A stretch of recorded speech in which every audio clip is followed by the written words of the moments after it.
Salut tout le monde et bienvenue donc sur le débat comics sur notre chaîne Occitanie Comics avec moi-même et puis bien sûr Nico, toujours là, toujours présent. Et oui, et du coup, le débat comics, qu'est-ce que c'est? C'est en fait directement une sorte de talk show, c'est une émission, on va se faire des petites vidéos. On va rassembler justement plusieurs choses, plusieurs thèmes, plusieurs vidéos pour faire une sorte de show directement. Et qu'est-ce qu'on peut y retrouver? On peut y retrouver. On va y retrouver des éditos, on va détailler un article dans le mois, on va avoir des interviews, on va y retrouver donc la battle et on va avoir en exclusivité également des conseils d'achat de comics. Et donc du coup je vais laisser à Nico faire le sommaire de cette émission.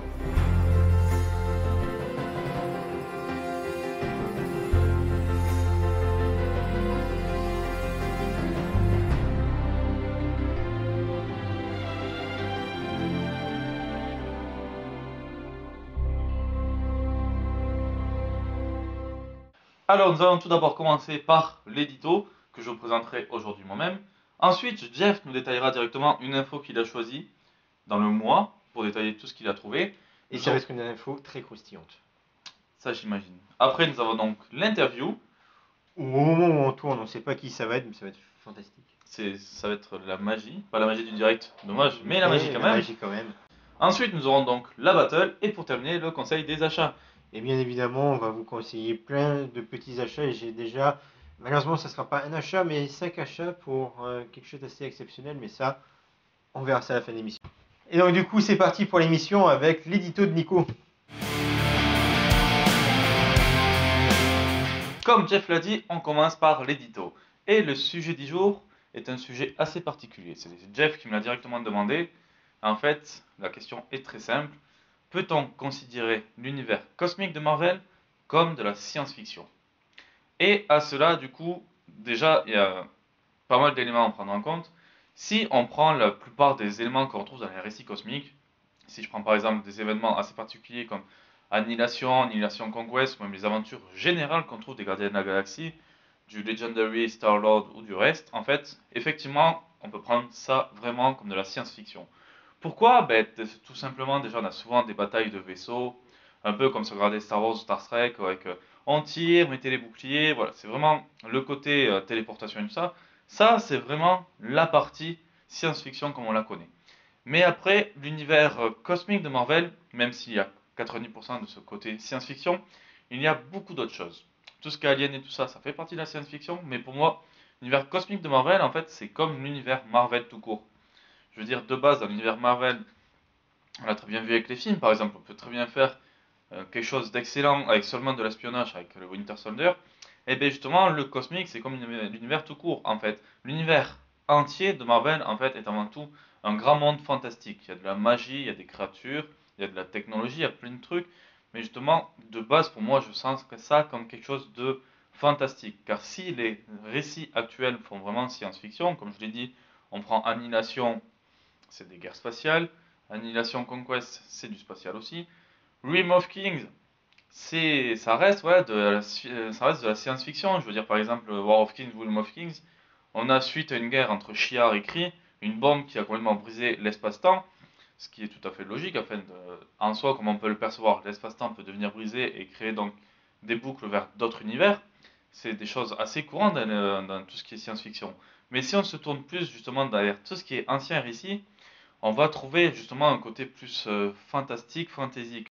Il y a des entités qu'on connaît très bien. Par exemple, tout simplement, nous avons Watu. La race des gardiens, un peu comme les CS, sont des entités, mais sont des entités raciales et on les retrouve souvent. Les entités les plus puissantes sont souvent uniques. Tout simplement, par exemple, nous avons Éternité, qui représente tout simplement le temps qui découle dans l'univers, qui est une entité. Lorsqu'on doit le voir apparaître, il prend l'apparence d'un homme avec une longue cape qui est en fait habillé directement du cosmos. Il n'a pas vraiment de visage, l'on voit seulement le cosmos à travers lui. Une entité très connue, surtout par rapport à Thanos, c'est la mort. Et justement, ces entités, il y a tout un ordre qui se régit, ce sont des dieux pratiquement. Hein. Nous avons la Dame Amour, qui donc amène tout l'amour dans l'univers. Voilà, il y a plein d'entités qui régissent beaucoup de choses, et pour moi, rien que leur présence, déjà, fait plus fantastique que science-fiction. Parce que justement, en fait, ce qu'il faut savoir, et c'est un point très important, surtout avec Thanos, c'est qu'en fait, justement, il y a une question d'équilibre dans l'univers. Nous allons avoir un champion de la vie et un champion de la mort, le champion de la mort étant Thanos, et les deux vont s'affronter justement afin de garder un équilibre dans l'univers. Et ça, justement, ça sort complètement de l'univers de la science-fiction. Comme tout simplement des fois où, ben, justement, la mort, l'entité de la mort a disparu et plus personne ne peut mourir dans l'univers. Ça, ce sont vraiment des éléments qu'on ne peut pas vraiment retrouver dans ce qu'on va appeler la science-fiction. Parce que pour moi, la science-fiction, comme je le vois vraiment, c'est le côté scientifique. Donc les vaisseaux, téléportation, pleine expérience, des robots, des androïdes. Tout ça, vraiment, on le trouve dans l'univers cosmique.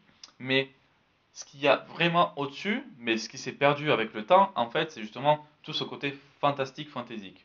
Donc du coup, comment répondre à cet édito? Eh bien, en fait, l'univers cosmique de Marvel était plutôt fantastique avant, et maintenant, c'est vraiment devenu de la science-fiction. Quand je regarde la plupart des récits, surtout avec les Gardiens, c'est de la technologie. On a perdu complètement l'idée donc d'équilibre de l'univers, d'avatar, de champion, d'entité. Et donc voilà. Actuellement, on est vraiment dans le pur et dur côté science-fiction. Mais si vous lisez des vieux récits, et j'en parlerai par exemple d'un en conseil d'achat, vous allez plutôt voir quelque chose de vraiment un récit fantastique excellent. Donc voilà, actuellement c'est de la science-fiction, par le passé c'est du fantastique. Voilà ce que je peux dire sur l'univers cosmique de Marvel. Et du coup maintenant on va passer à la news avec Jeff. Merci Nico pour ton petit édito sur le Marvel Cosmique. Personnellement, j'ai beaucoup apprécié ces petites informations que tu as données. Mais maintenant, on va passer sur la news du mois, plus particulièrement sur le reboot qu'a décidé de faire DC pour le label Vertigo.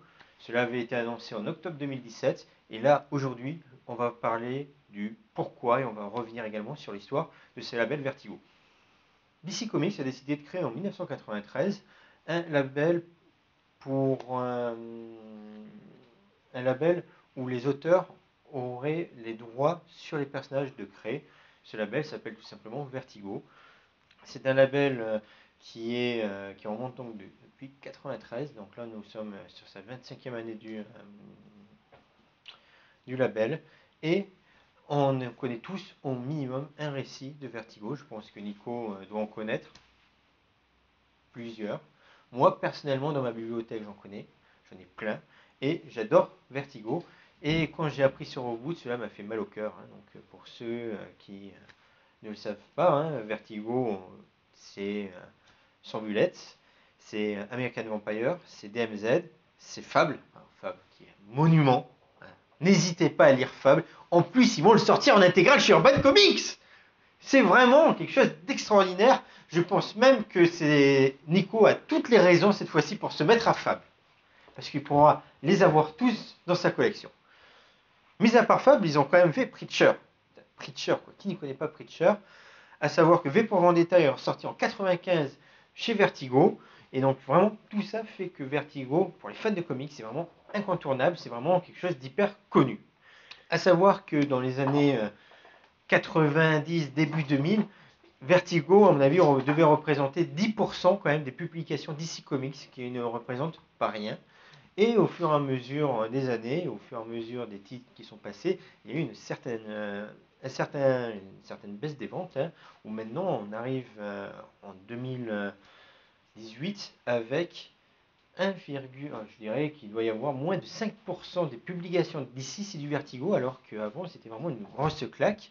Mais c'est également à l'époque, dans les années 2000, à l'époque vraiment des grosses séries, je pense qu'on peut affirmer que DC devait faire peut-être, Vertigo devait peut-être représenter 15-20% des ventes de DC, ce qui est quelque chose d'assez extraordinaire parce que bon, c'est quand même un label indépendant et ça n'a absolument rien à voir avec des super-héros. Quand on prend du Preacher, on le cherche le super-héros dans Preacher. Je le vois pas vraiment. Quand on prend du Fable, du DMZ, tout ça, comme je l'avais déjà cité un peu plus tôt, Transmétropolitane, on cherche le super-héros dans tout ça, mais voilà. Et à savoir que c'était vraiment la pierre angulaire de DC à une époque. Et c'est vraiment quelque chose pour moi qui était fondamental et qui était pour moi extraordinaire. Et malheureusement, avec les années qui sont passées, avec les multiples échecs de DC, on a pu voir le label Vertigo chuter. Pour vous donner une idée, à l'époque, dans les années 2005, d'après les chiffres que j'ai pu trouver sur le site Diamonds, au niveau des ventes, dans les années 2005-2006 et 2007, DC faisait en moyenne 36% des ventes de comics aux États-Unis. Ils n'avaient pas dépassé Marvel, mais c'était quand même assez énorme. Et c'est à ce moment-là où on avait pas mal de gros titres chez Vertigo. Hein. Et tout ça fait vraiment que Vertigo a été une pierre angulaire. Et puis au fur et à mesure, et avec la multiplication des films, à mon avis, et la multiplication de plein de choses, font que DC s'est un peu embourbé et a complètement descendu. C'est pour ça qu'on est arrivé en 2015 avec un chiffre de 27,35% de part de marché sur le monde des comics. Et dans ces 27,35%, je ne parle uniquement que de DC.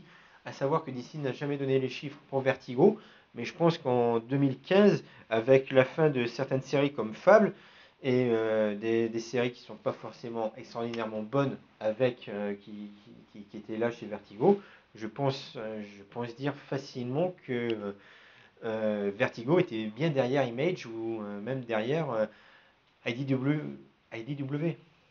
Et ça, c'était quelque chose de très triste, ce qui fait que en février 2017, on a appris le départ de Shelley Bond et de Karen Berger, qui étaient vraiment à la tête du label Vertigo. Ils étaient là. C'est eux qui ont fait venir des personnes, hein, c'est eux qui ont fait venir des grands artistes pour toutes les grandes séries Vertigo. Et elles décident du jour au lendemain de quitter DC pour une partir chez IDW et l'autre partir chez Dark Horse Comics. Après, pendant 3 longs mois, on n'avait pas de nouvelles de savoir qui allait les remplacer. On n'en savait strictement rien. Et ce n'est qu'en mai 2017 qu'on a appris que Mark Doggle allait prendre la place de Karen Berger et qu'il allait travailler avec, excusez-moi là je vais prendre mes notes, Jimmy Rich et Molly Mokan,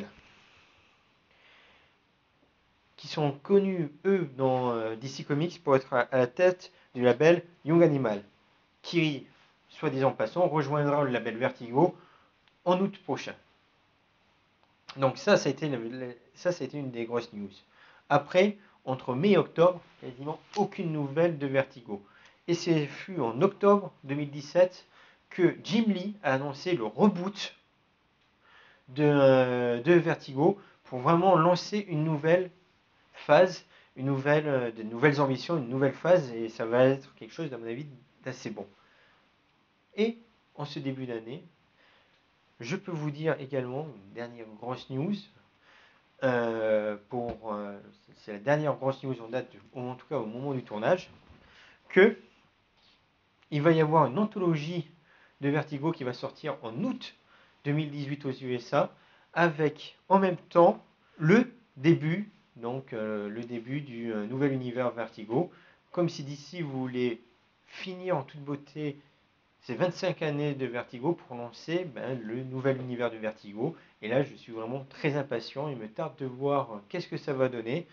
À savoir que déjà, il y a pas mal de ces auteurs un peu extraordinaires qui sont soit partis ailleurs, hein, comme Ryan Azzarello, comme Garcenis. Tout ça sont partis un peu ailleurs, ou même des personnes comme Alan Moore qui ne veut même pas remettre les pieds chez DC. Et là, je suis vraiment très curieux de savoir ce que va nous faire Vertigo, parce que ça va être vraiment... ça passe ou ça casse. DC, il se loupe avec ça, et je pense que beaucoup de fans vont gueuler à propos de ça. En tout cas, voilà, c'est tout ce que je pouvais dire sur les 25 points de Vertigo. Et là, maintenant, on va passer à l'interview. Merci Fabien pour prendre 5-10 minutes en plein milieu du TGS. C'est toujours compliqué lors de ce genre de convention. C'est un grand plaisir, ça me fait plaisir, donc n'hésite pas. Ok, merci. Noob, 10 ans déjà ? 9 ans. 9 ans. 9 ans. Les 10 ans. On attaque la 10e année là. Alors moi personnellement, quand je me dis noob, c'est la 10e année, je me prends un coup de vieux. Et toi ?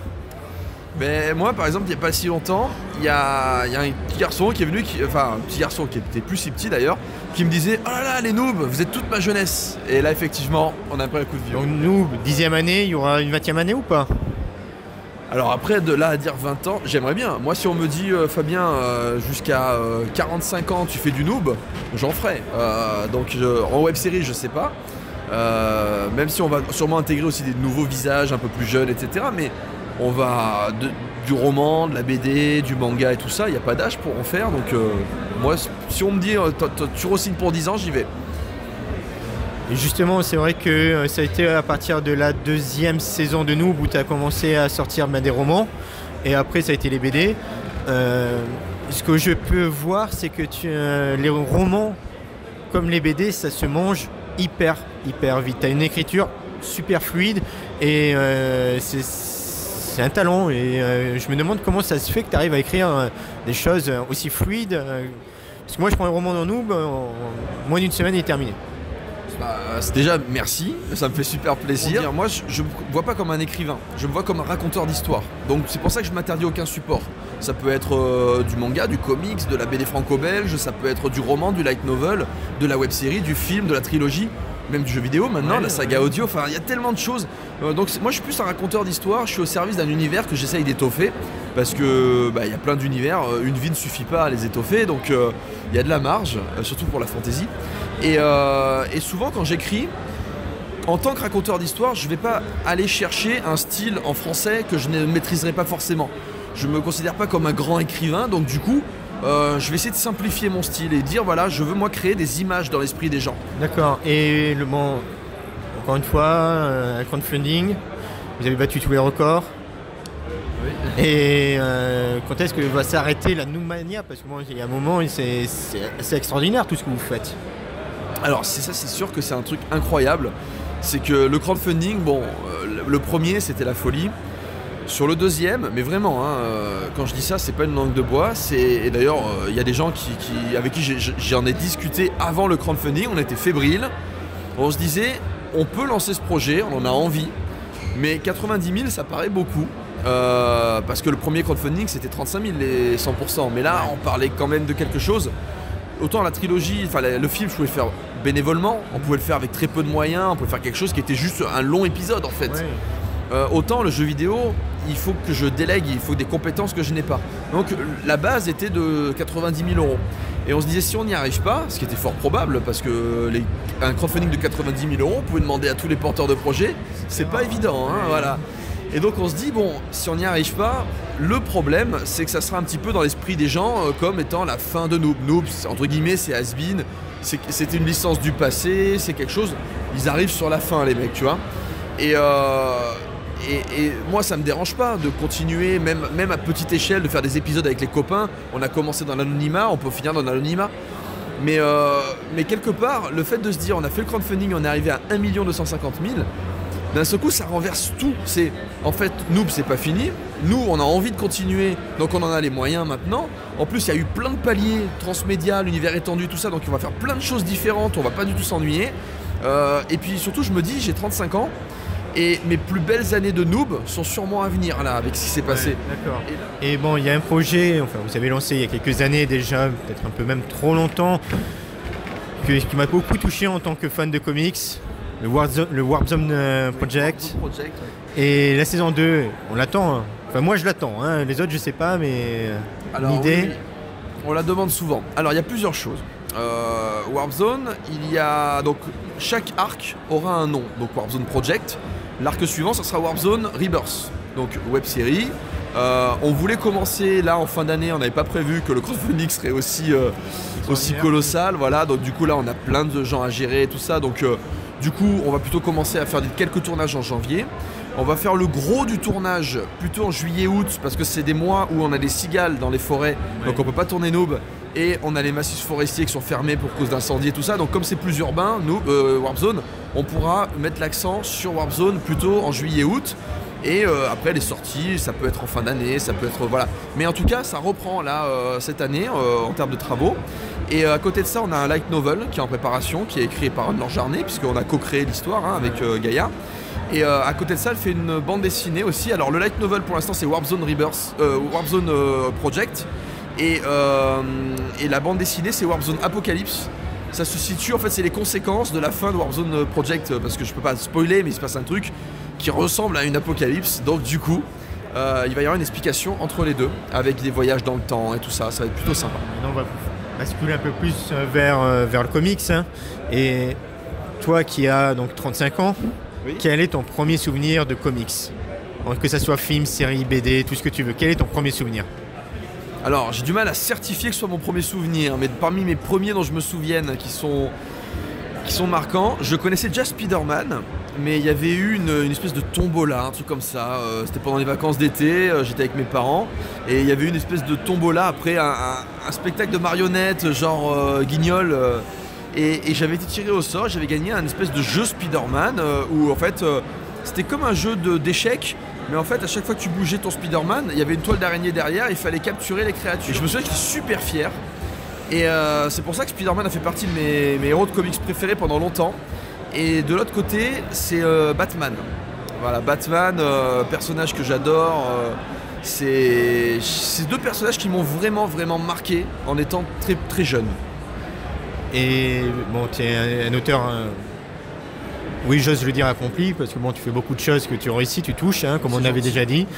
Et est-ce que le monde du comics, de manière générale, a pu t'inspirer sur des histoires ou d'autres choses? Alors oui, énormément, et d'ailleurs c'est même d'actualité. Déjà souvent on dit que je suis un des précurseurs du transmédia en France, parce que en 2008, quand tu disais transmédia, personne comprenait tout ça. Mais évidemment, le transmédia, j'ai rien inventé. Je l'ai pratiqué de manière assumée en disant je construis quelque chose de transmédia, mais je me suis inspiré de deux pays, le Japon, les États-Unis pour le transmédia qui avaient déjà tout compris.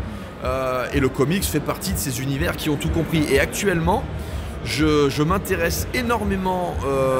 Alors déjà les films qui ont tout compris entre le crossover, le transmédia, etc. C'est génial, le montage et tout. Comment dire? Pour un public mainstream, il ne faut pas comparer par rapport à un vrai comics, la bande dessinée, mais pour quelqu'un qui serait un néophyte, Marvel, je trouve, ne se fout pas de la gueule des gens, parce qu'ils construisent ça sur plusieurs années, ils te font des films gros budget qui sont plutôt bien construits, je trouve. Après, je connais pas bien les vraies histoires, donc je peux pas te dire si ça respecte ou pas, mais il me semble que dans les comics, de toute façon, il y a 50 versions d'un même... Enfin, il y a le multivers, donc, donc on peut dire que voilà, les films, c'est une version parmi tant d'autres, mais le truc, c'est que les rouages qu'ils ont sont géniaux.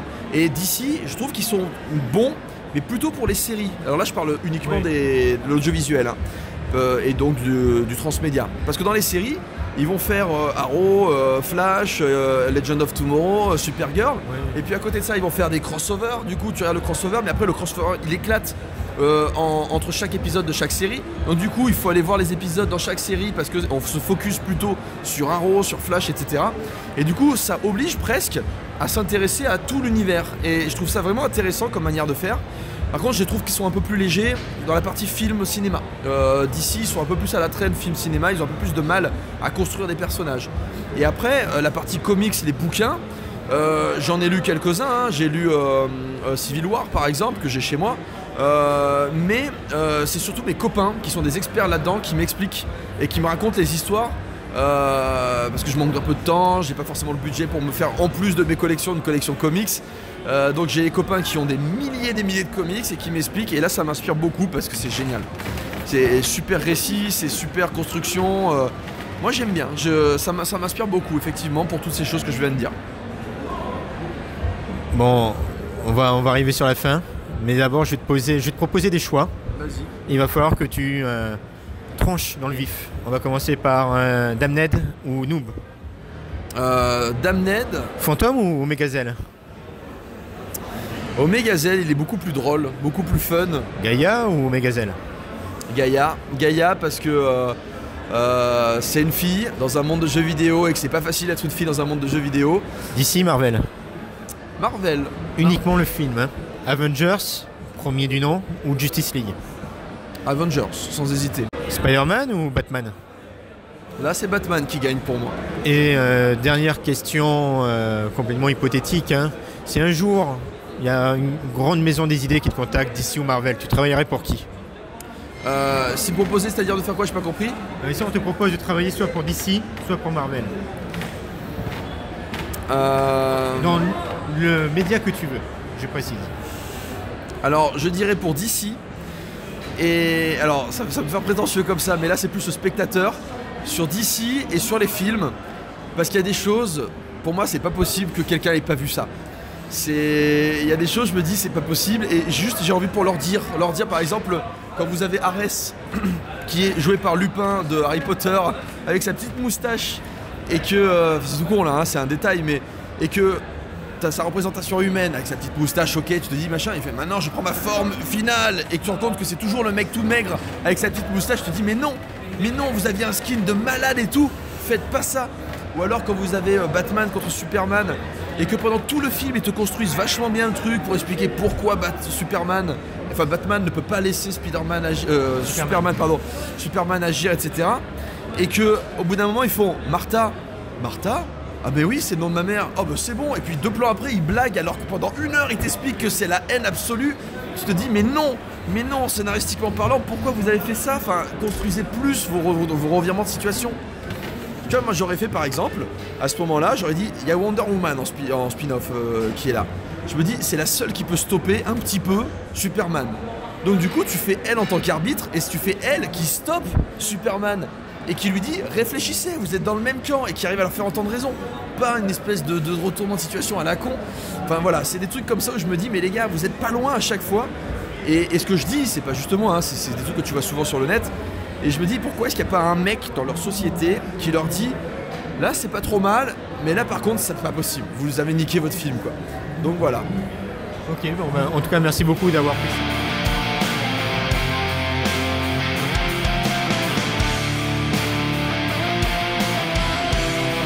Merci Aline, à notre invité d'avoir pris 2 minutes de son temps lors du TGS. Je sais que c'est pas forcément facile à faire, mais c'était bien sympathique de le recevoir sur le débat comics pour notre première émission sur YouTube pour notre retour.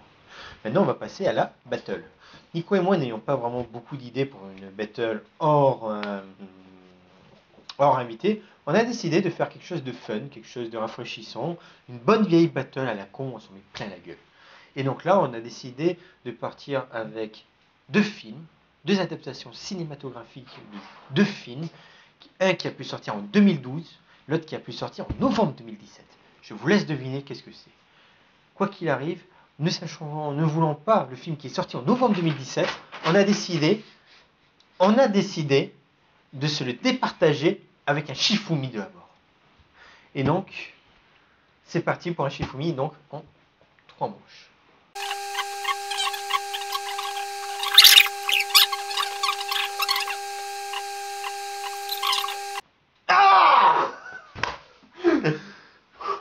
Là, il va y avoir du Ok, level. c'est bon. On est paré. Là, il y a du level, monsieur. Donc, à ma gauche, Jeff qui va défendre, bon, maintenant on peut les dire, Justice League. Et moi, je peux pas être à ma droite. Ce sera Lui, à la Avengers. droite, il va présenter The Avengers. Donc, Jeff, je te laisse commencer. Justice League, un merveilleux film de super-héros qui est sorti en novembre 2017, qui rejoint la Dream Team de chez DC Comics, avec des bons super-héros, avec de bons acteurs. Hein, on trouve un Batman avec Ben Affleck qui est bien sympathique, un peu moins dark que dans BVS, mais ce qui est un peu normal. Une Wonder Woman avec Gal Gadot qui déchire. Un Jason Momoa en Aquaman qui adore ce genre de rôle torturé, où j'ai adoré. Un Ezra Miller en Flash qui est juste extraordinaire, avec une scène avec Superman qui est géniale. Et c'est déjà pas mal. Tu veux pas spoiler le film, c'est ça? Non, le film théoriquement il est sorti en Alors, novembre pourquoi t'as ou pas en sorti janvier. Superman? Parce que il est génial et tout le monde le sait. Et moi, du coup, ce sera Avengers. Donc, histoire de le contrer un peu, Avengers, on les connaît tous. Pour l'actuel film quand il était sorti, c'était l'assemblement entre Hulk, Iron Man, Captain, Hawkeye et Black Widow. Ce qui est déjà pas mal. Et surtout, donc, le grand méchant, c'est pas un petit Steppenwolf, directement, c'est Loki déjà qui va s'emparer du Tesseract. Je le rappelle, une pierre d'infinité. Loki. Ouais. Ah, j'ai oublié Thor d'ailleurs. Thor est dedans, c'est vrai. Loki qui est apparu donc dans Thor 1 déjà et qui est juste à force de le voir partout, c'est juste chiant. Voilà. Moi, parce que moi, Tom Hiddleston, qu'on voit en Loki omniprésent dans 10 000 films, ça me brise. Voilà, je te laisse continuer. Parce qu'il n'y avait aucune originalité. Donc, au moment où on verra tellement de fois Lex Luthor, j'aurai le droit de rien dire alors que ce sera exactement la même chose. Donc, du coup, argument de maître. Et donc, du coup, comme je disais, où l'on retrouve Loki qui va utiliser le Tesseract, une pierre d'infinité, et où le grand méchant caché est Thanos, et surtout dans lequel Loki va envoyer une armée d'extraterrestres avec vraiment des gros extraterrestres, pas des petits trucs de la taille de Batman comme on voit dans Justice League, pour massacrer New York. Et donc, du coup, je propose qu'on commence déjà à faire le clash. Alors, toi qui parlais de détruire New York, je tiens à signaler une petite chose. Ouais. Dans Justice League, ils ne s'attaquent pas aux États-Unis, d'accord? Parce que les États-Unis, c'est un peu surfait, monsieur. D'accord? Ils s'attaquent sur la planète entière. L'assaut commence chez les Amazones, sur Themyscira. Ça continue dans l'océan Atlantique, dans Atlantis. Après, ça part aux États-Unis. Et ça se finit en Russie, monsieur. Avengers ne nous a pas fait autant voyager. Bouillard. Bah, c'est-à-dire que tout simplement, dans Avengers, avec un seul artefact, il poutre les trois de Justice League, c'est tout. Parce que le Tesseract, je rappelle, c'est une pierre d'infinité, et dans les comics, tu peux devenir un dieu avec. Alors que les trois bidules de Steppenwolf, là, t'es obligé de les rassembler. C'est une bombe que t'es obligé de fabriquer toi-même pour péter Tu la veux qu'on Terre. parle du monde de l'infini, là?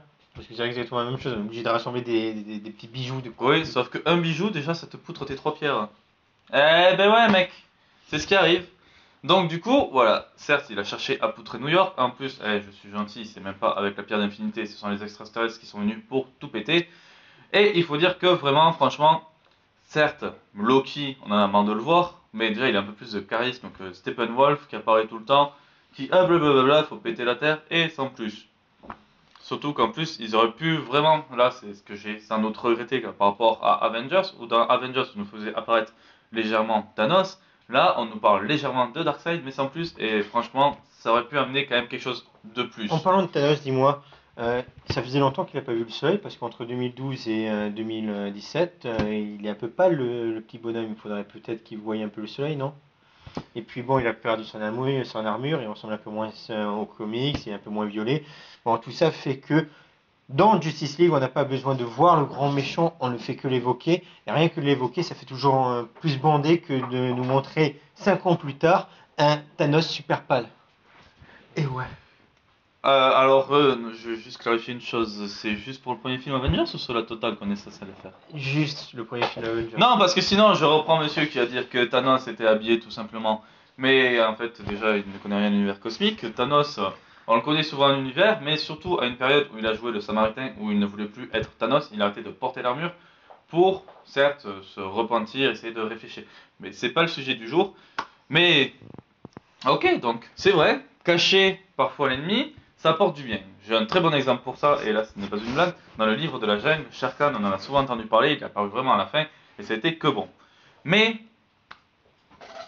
je veux dire, l'invasion extraterrestre, pour le coup c'était déjà vu. Ils pouvaient pas faire autre chose vraiment pour le Justice League, pour commencer une première fois. Je pense que dans Justice League, il y a une scène qui est vraiment extraordinaire à voir et qu'on ne voit pas dans Avengers, où on reconnaît la touche Snyder, c'est la scène où on voit la première guerre contre Steppenwolf. Et cette scène, elle est vraiment, pour moi, c'est vraiment la meilleure scène du film. Et ça, C'est voilà, c'est on la a- meilleure on a scène du jamais film. vu C'est la quelque meilleure- chose d'aussi beau c'est- chez Marvel, en tout cas dans Avengers. Quoi Alors, Mais non, ok, on maintient sur Avengers, monsieur. oui, on maintient. Oui, non, je te sortirai pas l'arrivée des Valkyries Oui, dans parce Thor qu'elle est 3 qui magnifique. était aussi magnifique. Mais d'accord. Elle était Alors, tellement la meilleure. scène la plus magnifique qui vous sorte, on la voit dans les 10 premières minutes. Non, allez, les 20 premières minutes du film. Ok, dans Avengers, à la fin, quand tu les vois tous en train de s'affronter, où t'as la caméra qui passe de l'un à l'autre, c'est quand même épique. Certes, c'est pas aussi beau, mais c'est beaucoup plus épique que quand tu regardes à la fin, tous les membres de Justice League se battent. C'est du pâté. Tu sais Je veux dire, il n'y a pas de coordination, il n'y a pas de tout. C'est du pâté où tellement ils se coordonnent tous pour se faire éjecter. C'est débile. Non, mais tu sais quelle est la différence entre Justice League et Avengers? Avengers est un film de super-héros. Justice League est un graphic novel. Un graphic novel. Avec la touche Snyder. Un graphic novel. Tu te fous de ma gueule là. Douce, hein. Même pour un film de super-héros, il est quand même raté. Je veux dire, il n'y a aucune cohésion. Certes, il y a beaucoup de points que j'ai appréciés dans Justice League, mais je Gal trouve Gadot, que Batman. il y a beaucoup de points que j'aimais dans Justice League, mais c'est pas moi de le défendre. Mais oui, alors une histoire d'amour. Une histoire d'amour. Oui, une histoire d'amour. T'as un truc XXL dans Avengers entre Hulk et aussi Black Widow, c'est la même chose. C'est. Gal Gadot. Wow, Gal Gadot, Gal Gadot. C'est pour un perso que tu vas kiffer le film, t'es mal barré.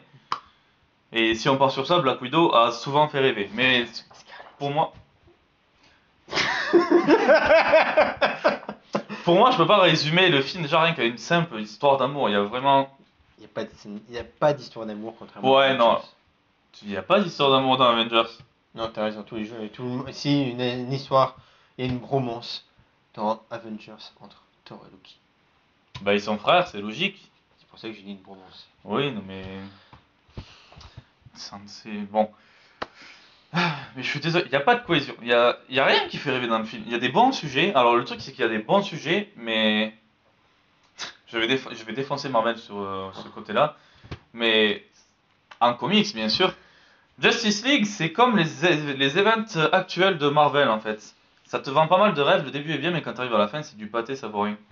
C'est exactement la même Non, chose. c'est là que t'as pas compris. Il faut attendre la version DLC qui sortira bientôt en Blu-ray. Justement, une DLC en Blu-ray. Non, alors je suis désolé, la version DLC en Blu-ray de Batman vs Superman, je l'ai vue. Il a vu C'est chez juste moi. une Il l'a chiasse vu qui dure chez plus moi. longtemps. Ça, pour moi, ça a jamais guéri le film. Et donc pour moi, là, certes, apparemment, il y a plein de scènes qui manquent, des scènes qui peuvent être intéressantes, mais la fin reste ratée. T'as aucune cohésion, t'as une légère cohésion au moment où il doit juste arriver un récit pour tout péter, mais après face aux méchants, c'est oh mon dieu, on est tous des merdes, Superman, te voilà. Parce que je rappelle la fin du film, Flash part courir pour aller aider des gens. T'as Wonder Woman avec Aquaman qui doivent et du coup s'occuper de Steppenwolf. Un Batman lui qui se fait tout le temps poutrer parce que c'est Batman et que du coup, bon pour le coup j'en veux pas au personnage, dans le film il est vieux c'est normal, mais ils se font poutrer. Et Superman arrive, il du coup s'occupe un peu de Steppenwolf, et il se rend compte que tout le monde ne pourra pas évacuer, donc il va encore plus vite que Flash. Et à la place de sauver juste une voiture, il porte tout un bâtiment pour se montrer que c'est lui le plus fort. Puis il revient dans l'autre sens pour se réoccuper de Steppenwolf. Puis à la fin pour délier les trois cubes. Il les sépare.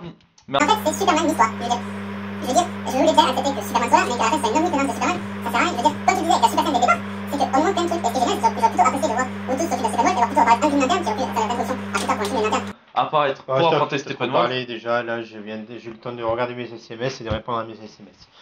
Tout ça. Vas-y, ok. Non, vas-y, essaie de contrer sur le fait que ton équipe est pour rien et que c'est Superman only. Je suis désolé, dans Avengers, c'est pas du Hulk only. Non, c'est très vrai. Il n'a pas totalement tort là-dessus. Mais la différence entre Avengers et Justice League, c'est que dans Justice League, ils ont l'espoir du retour du Messie, de Superman. Ils ont pas l'espoir, ils ressuscitent. T'es obligé de me couper la parole. Ben, Ils ont l'espoir. Ils ont l'espoir. Ils se battent. Ils ont- se battent. Ils pour- ont l'espoir, il est pas dans le coma, va-t-il se réveiller? C'est à côté de là. Non, non, mais. Ils se battent. Ils se battent pour le retour de leur Messie. Ils se battent. Tu préfères ça? Allez, on accepte cette Mais version-là. ils sont pas battus pour le retour où ils sont allés réanimer. Bon, ils ont réanimé le Messie. Ils ont réanimé le Messie. Et c'est comme ça que ça a unifié une équipe. Je vous rappelle que dans Avengers, ils ont unifié l'équipe par la mort d'un personnage secondaire qu'on a pu voir quasiment dans toute la phase 1 et que j'appréciais énormément. Et ça, c'est honteux, Marvel. Ça, c'est honteux. Mais quoi qu'il arrive, je pense que là, ça doit faire un petit moment qu'on passe surtout à se beugler sur la caméra. On n'y arrivera jamais, de toute On façon. n'arrivera mais- jamais parce que à force, je vais le rejoindre dans son camp, je vais descendre Justice League. Et le problème, c'est qu'il y a plein de trucs qu'il a pas dit sur Justice League qui sont vraiment intéressants et que j'ai vraiment adoré. C'est là le problème. Et c'est là le problème. Quoi qu'il arrive, je vous propose de revoir la reviews live que j'avais pu faire il y a quelques semaines plus tôt sur Occitanie Comics avec mon ami Thierry. Je sais pas si tu l'as regardé. Non. On a passé 20 minutes à discuter de Justice League et c'était une D'accord. conversation bien sympathique. Donc là, quoi qu'il arrive, on va passer donc au conseil d'achat du mois. Et oui. Ce débat un peu farfelu et un peu Brouillon. brouillon aussi, Aussi, il faut le dire. il faut le dire. On va laisser Terminer place. ce talk show directement avec le conseil d'achat. Et vas-y Nico, tu commences. Alors pour commencer, je vais jouer dans l'actualité. Très récemment, enfin il y a un peu moins d'un mois, nous avons eu le trailer donc, de Avengers Infinity War. Et justement, par rapport à la vision que j'ai sur ce film, je vous conseille Thanos Quest. Ça a été ma toute première lecture cosmique et franchement, j'avais déjà pris un pied juste par le récit. Comme j'expliquais plus tôt dans mon édito, en plus, c'est le style de récit qui va être plus fantastique que science-fiction. Et franchement, non, c'est génial. On découvre un Thanos super intelligent. Il va vouloir récupérer toutes les gemmes de l'infini. Et à chaque fois, il va trouver un plan pour ne pas y aller super bourrin, super violent pour les récupérer. Et c'est juste, voilà, c'est juste vraiment magique. Et c'est un peu la vision que j'ai de comment doit se passer Infinity War, où Thanos, même si là il va poutrer un peu dans tous les sens, va chercher à récupérer chaque gemme. Parce que pour moi, après ce film, ce sera juste récupérer les gemmes, et le côté gant de l'infini viendra pour le 4e film d'Avengers, et là j'aurai une autre lecture à vous conseiller. Et ça, je pense qu'on va pouvoir en parler très prochainement sur un petit live qu'on pourrait faire, un de ces quatre. Aussi. Voire même qui s'est peut-être déjà produit. De mon côté, je vais vous conseiller pour les 5 ans d'Urban les albums qu'ils ont sortis, à savoir que pour les 5 ans, ils ont sorti 5 albums avec pas mal de bonus à l'intérieur, avec un ex-libris exclusif pour chaque album. Et je pense que ça va être mon conseil d'achat, à savoir que plus particulièrement, je ne vais pas vous conseiller les 5, je vais vous conseiller La Cour des Hiboux, Watchmen et Punk Rock Jésus. C'est déjà 3 gros monuments de ces dernières années, des comics de manière générale, parce que bon, c'est vrai que Watchmen ça commence à prendre. Ça a pris du temps, ça a peut pris comme du V temps, pour Vendetta, c'est assez vieux, mais ça fait partie des séries cultes et classiques. Voilà. C'est vraiment Donc, quelque chose à lire. si vous ne les avez pas, c'est le moment de les acheter avec pas mal de bonus, avec un ex-libris. Le tarif est peut-être un poil plus cher, mais franchement, c'est quelque chose que je conseille fortement. Et donc, c'est là où on va pouvoir conclure cette vidéo, ce premier talk show. Oui, cette première émission. Donc du coup, j'espère que cette première émission vous aura plu. N'hésitez pas à liker, à disliker, mais surtout à commenter pour pouvoir avoir des retours. Comme d'habitude, vous pouvez nous suivre sur les réseaux sociaux, donc avec Twitter et Facebook pour Occitanie Comics. Encore une fois, merci pour avoir regardé cette vidéo en entière. Hein. N'hésitez pas à partager et à commenter, ça va être très important pour nous. Et sur ce, je vais vous souhaiter une bonne soirée ou une bonne journée suivant l'heure où vous regardez cette vidéo.